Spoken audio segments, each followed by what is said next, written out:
Plusieurs lignes de la parole mènent à une seule ligne, celle de la vérité éternelle.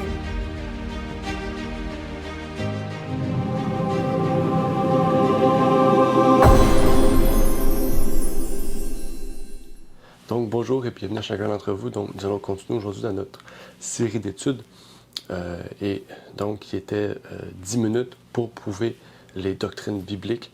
Et aujourd'hui nous allons parler donc du baptême, qui est le troisième point. Et je vais vous montrer aujourd'hui les preuves bibliques en 10 minutes que le baptême est scripturaire. Premier point, la Bible nous dit que le Christ institua cette ordination au nom du Père, du Fils et du Saint-Esprit, d'après Matthieu 28, verset 19, qui nous dit « Allez donc et instruisez toutes les nations, les baptisant au nom du Père, du Fils et du Saint-Esprit. » La Bible nous révèle que les apôtres, en baptisant au nom du Christ, suivirent l'ordonnance du Christ, définie dans Matthieu 28, verset 19, en Acte 2, verset 38, auquel on nous dit « Et Pierre leur dit, repentez-vous et que chacun de vous soit baptisé au nom de Jésus-Christ pour la rémission de ses péchés, et vous recevrez le don du Saint-Esprit. » On nous dit aussi dans Acte 10, verset 48, « Et il commanda qu'on les baptisât au nom du Seigneur. Alors, ils les prièrent de demeurer quelques jours avec eux. » D'après Acte 10, verset 48. Il y a aussi Acte 19, verset 5, qui nous dit, « Et qu'ayant entendu, ils furent baptisés au nom du Seigneur Jésus. » On retrouve ici l'ordonnance de Matthieu 28, verset 19, qui nous disait de baptiser au nom du Père, du Fils et du Saint-Esprit.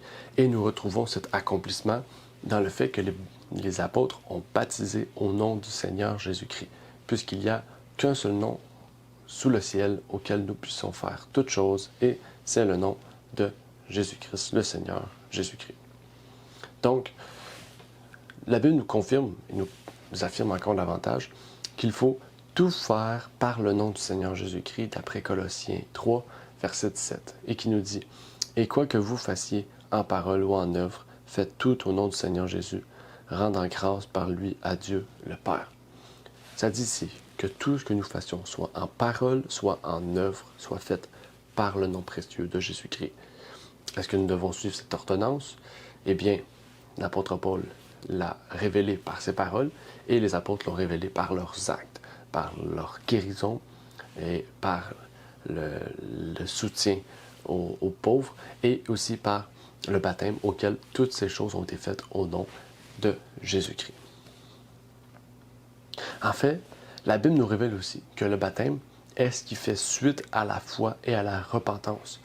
Elle est en fait une étape dans le processus et le cheminement du chrétien et qui est un événement très important. Voici ce qu'elle nous dit sur la foi de Jésus, et en Jésus plutôt. Acte 8, versets 36 à 38 nous dit comme suit, « Et comme ils continuaient leur chemin, ils rencontrèrent de l'eau. Et l'eunuque dit, « Voici de l'eau, qu'est-ce qui m'empêche d'être baptisé? » Et Philippe lui dit, « Si tu crois de tout ton cœur, cela t'est permis. » Et l'eunuque répondant dit, « Je crois que Jésus-Christ est le Fils de Dieu. » Et il commanda qu'on arrêtât le chariot. Ils descendirent tous deux dans l'eau, Philippe et l'eunuque, et Philippe le baptisa. Dans Marc 16, verset 16, on dit, « Celui qui croira sera baptisé, sera sauvé, mais celui qui ne croira point sera condamné. » Donc on comprend ici que le baptême est un point très important, est le point auquel nous confessons publiquement de tout notre cœur que nous croyons au Fils engendré de Dieu, le seul Fils engendré de Dieu, et qu'il est mort pour nos péchés. On continue en ce sens, puisque la repentance est directement reliée au processus du baptême. En fait, elle est la première étape qui devrait nous mener à développer notre foi en Jésus-Christ et de prendre position donc dans son camp et de vouloir être baptisé par son nom. On nous dit dans Marc 1, 5 et Acte 19, verset 4, lisons tout d'abord Marc 1, verset 5, qui nous dit « Et toute la Judée et les habitants de Jérusalem allaient à lui et étaient tous baptisés par lui dans le fleuve du Jourdain, en confessant leurs péchés. » Donc, la repentance est la reconnaissance publique ou la reconnaissance personnelle que nous sommes pécheurs et devrait nous amener à la confession des péchés. Et donc, au début du processus donc, de la prière et de tout autre processus qui va mener cet individu à rencontrer ou à prendre position dans l'Église pour que son processus donc, de foi puisse continuer à grandir. Dans Acte 19, verset 4, on peut y lire aussi « Alors Paul dit, il est vrai que Jean a baptisé du baptême de la repentance, en disant au peuple de croire en celui qui venait après lui, c'est-à-dire au Christ Jésus. » Le baptême de repentance était le baptême qui était précurseur de celui du Christ. Il faut faire très attention, puisqu'aujourd'hui, plusieurs personnes disent faire ou promouvoir ou pratiquer le baptême de Jean-Baptiste, qui est le baptême de repentance, tout en baptisant au nom de Jésus-Christ. Ce qui a ici une très grosse différence, un problème très grave, est que le baptême de Jésus-Christ ne se résume pas seulement à un baptême de repentance, ce qui était le cas pour celui du baptême de Jean-Baptiste. Et donc, nous devons prendre ici en considération que le baptême de repentance aujourd'hui est une étape dans celui qui va mener au baptême de Jésus-Christ. Pour aller plus loin à ce sens, dans l'idée du baptême, le baptême est une idée de mort et de résurrection, une représentation de notre foi auquel notre vieil homme doit être abandonné et ressuscité sous un nouvel homme, sous un nouvel Adam, celui de Jésus-Christ. Dans Romains 6, versets 3 et 4, on peut lire « Ne savez-vous pas que nous tous qui avons été baptisés en Jésus-Christ, nous avons été baptisés en sa mort? Nous avons donc été ensevelis avec lui par le baptême en sa mort, afin que, comme Christ est ressuscité des morts par la gloire du Père, de même nous marchions, nous aussi, dans une nouvelle vie ou une vie nouvelle. » Il y a aussi Colossiens 2, verset 12 qui nous dit « Ayant été ensevelis avec lui par le baptême, en lui aussi vous êtes ressuscités par la foi en la puissance de Dieu qui l'a ressuscité des morts. » Tout comme Jésus est mort et ressuscité par Dieu, nous aussi nous mourons et nous sommes ressuscités en Dieu.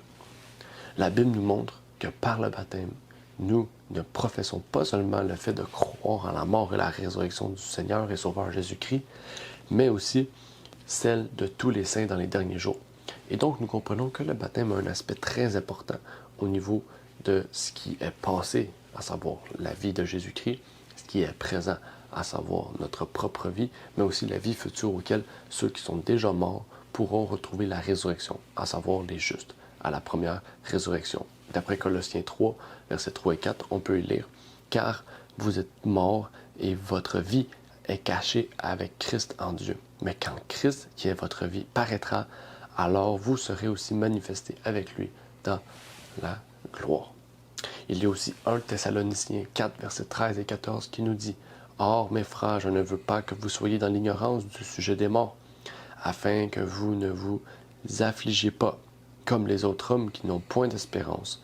Car si nous croyons que Jésus est mort et qu'il est ressuscité, croyons aussi que Dieu ramènera par Jésus pour être avec lui ceux qui sont morts. » 1 Corinthiens 15, versets 12 à 14 nous dit aussi « Or, si l'on prêche que Christ est ressuscité des morts, comment quelques-uns parmi vous disent-ils qu'il n'y a point de résurrection des morts?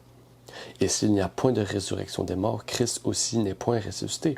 Et si Christ n'est point ressuscité, notre prédication est donc vaine et votre foi aussi est vaine. » Ici, on peut peut-être penser au grand conflit des pharisiens et des sadducéens, puisque l'un des deux partis ne croyait pas à la résurrection. Et donc, ici, on peut possiblement voir que, en fait, ceux et celles qui étaient juifs et qui sont devenus chrétiens et qui ne croyaient pas à la résurrection, en fait, ont une foi vaine. Parce que si le Christ n'a pas ressuscité, cela veut dire que nous n'avons aucune justice, nous n'avons aucune personne en qui nous pouvons avoir totalement confiance, totalement foi, et dans lequel il peut, devant le Père, être notre avocat, notre paraclétos, notre Saint-Esprit devant Dieu. La Bible nous révèle aussi le mode ou la meilleure représentation pour cet acte, à savoir l'immersion. Un seul baptême doit avoir lieu, un seul méthode ou mode de baptême, et non pas par aspersion, mais par immersion, d'après Marc 1, verset 10, qui nous dit « Et aussitôt comme il sortait de l'eau, il vit les cieux s'ouvrir et le Saint-Esprit descendit sur lui comme une colombe. » Ça dit « comme il sortait de l'eau ». Donc, quelqu'un qui sort de l'eau, c'est quelqu'un qui est immergé dans l'eau. On pourrait prendre aussi le mot baptizo, qui signifie immersion. Le texte est clair à ce sujet-là. Dans Acte 8, verset 39 aussi, on peut voir encore ce principe qui nous dit « Mais quand ils furent ressortis de l'eau, l'Esprit du Seigneur enleva Philippe, et l'eunuque ne le vit plus, car il continua son chemin plein de joie. » On voit ici baptisma ou baptizo. Baptisma, baptême, immersion, submersion. Baptizo qui signifie baptiser et immerger. Je pense que pour le moment, nous avons assez de preuves au niveau de ce point fondamental, à savoir le baptême, une doctrine fondamentale du christianisme, mais surtout de la Bible. Et donc, nous pouvons arrêter aujourd'hui. Mais n'oubliez pas, nous allons continuer la prochaine fois avec un autre sujet, une autre doctrine, un autre principe biblique. Je vous souhaite donc bonne soirée ou bonne journée d'après votre pays, votre emplacement, mais surtout que Dieu vous bénisse.